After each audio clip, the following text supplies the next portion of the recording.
Hello everybody! Today we're going to be talking about 5 horror books that I don't think get spoken about enough. I've seen some other YouTubers do similar videos to this one, and I wanted to make my own list of books that I don't see getting spoken about on booktube, booktok, social media in general, but I still think are definitely worth the hype. As always, please check content warnings before diving into any of these books. First up, we have Mean-Spirited by Nick Roberts. Mean-Spirited is about a struggling teacher whose world spirals out of control when a former student of his is suddenly killed. When visiting her home to pay his respects, he unexpectedly discovers her dog Conehead and takes him in. He also has a 6-year-old son called Mikey who is ecstatic about this, but unfortunately something isn't right with Conehead. He has a dark attachment and the people around him keep winding up dead. He realizes the only way to protect his son is to uncover the dog's mysterious past, and he discovers some shocking secrets. And before you switch off, spoiler warning for those that don't want to know what happens to the dog. If you want to be spoiler free, skip ahead like 10 seconds. Okay, so now the people that don't want spoiling are gone. The dog doesn't die. That would be very upsetting for me, and I know a lot of people. This was the first Nick Roberts book that I ever read, and I genuinely loved it. I've said this before about Nick Roberts, but he is one of the few authors that has genuinely made me jump out of my skin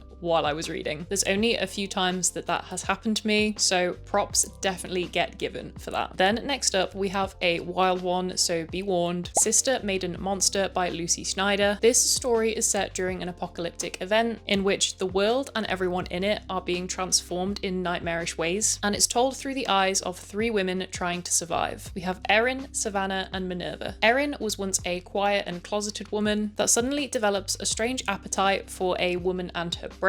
Savannah is a sex worker doing things that I don't think I can discuss on YouTube, but she discovers that she has a new passion, which is committing brutal murders for her eldritch masters. And lastly, Minerva has a large part to play in the upcoming apocalypse, but she's plagued with growths that continue to multiply, and she doesn't want to acknowledge her role. This one is surprisingly gory and gross. Obviously, as I'm describing it, it sounds like it would be, but I was just very surprised in a good way. I wasn't expecting it to be so intriguing, and I loved the way the stories of these 3 women wove together, and talking about it now is actually making me want to reread it because it went in directions that I did not expect. Then we have The Vessel by Adam Nevill. This is by the same author that wrote The Ritual, which wasn't my favourite book ever. I actually think I like the film version of that better than the source material, and he also wrote Last Days, which I've heard amazing things about, and I really want to read that one. But The Vessel is about a struggling mother with a young daughter, so she accepts a job caring for an elderly woman in an attempt to start a new life. But something is off with her patient and the vast house that she lives in, and what appeared to be a normal job to begin with soon starts to spiral out of control into a battle for her sanity and also for her child. This is a folk horror, and it's only around 160-ish pages, so you can get through this one super fast. I see a lot of people talk about Adam Nevill's other books, but this one I feel like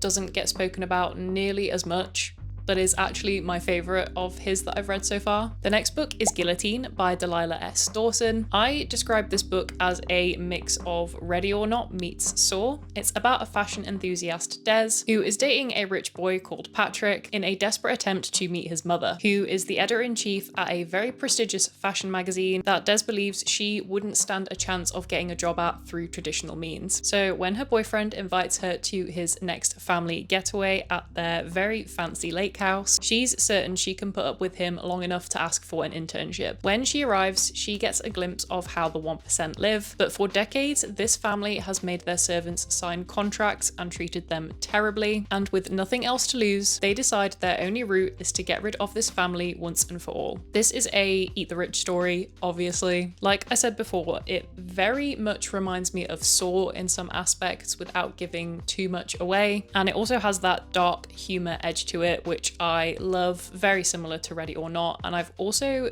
heard it being compared to The Menu as well. The last book we have is Magnum Opus by Caitlin Marceau. This one is about Charlotte, who is desperate to become a best-selling author, and she will do whatever it takes to get there, even if that means murdering her best friend. Her best friend is a renowned author and no one suspects a thing, until Charlotte starts seeing her friend Kim everywhere, and she quickly realizes it is more than just a guilty conscience haunting her. With each passing day, Kim's judging gaze grows even more difficult to escape. This is the shortest book on the list today. It comes in at only 62 pages. Literally, you can read it in one sitting, but despite being so short, it packs such a punch. I read this years ago and I still think about it to this day. It's a much more psychological and supernatural horror than a body horror, and I think I've only seen one other person talk about this book on social media, which is where I got the recommendation from in the first place. This author also wrote This Is Where We Talk Things Out, which I also debated putting on this list because I didn't realize at first that they were by the same author, but Magnum Opus is my favorite out of these two and the lesser known one, I think. So I just stuck to talking about one of Caitlin's books. But yeah, I remember this one being fantastic. So they are 5 horror books that I think are criminally underrated. Maybe you guys have seen more of these talked about on social media, but this is just my experience. I feel like I don't see these talked about a lot. Out of all the ones on this list, I feel like Guillotine is probably the one that I've seen the most, but I also think I've spoken about that book a couple of times at this point, so maybe I'm just confusing that with my own ramblings. An honorable mention as well that I really wanted to put on this list, but I didn't because it's more of a YA, is The Call. This one is fantastic. I have spoken about it before, but I didn't include it today because I was focusing more on adult horror. But yeah, definitely recommend checking this one out as well if you want more of a YA. It's actually very dark considering it's young adult. If you've read any of these books, please let me know your thoughts down in the comments. I'm also debating what video I want to film for next week, so if you have any ideas, pop them down in the comments. I haven't dove into any disturbing horror books for a long time, so I was debating at some point doing a reading vlog where I only read disturbing books. Could be something that I regret, but sounds kind of fun. Let me know what you would think of that. If you like this video and want more horror recommendations, please subscribe. I really appreciate it. Thanks so much for watching, and as always, I will see you in the next video. Bye!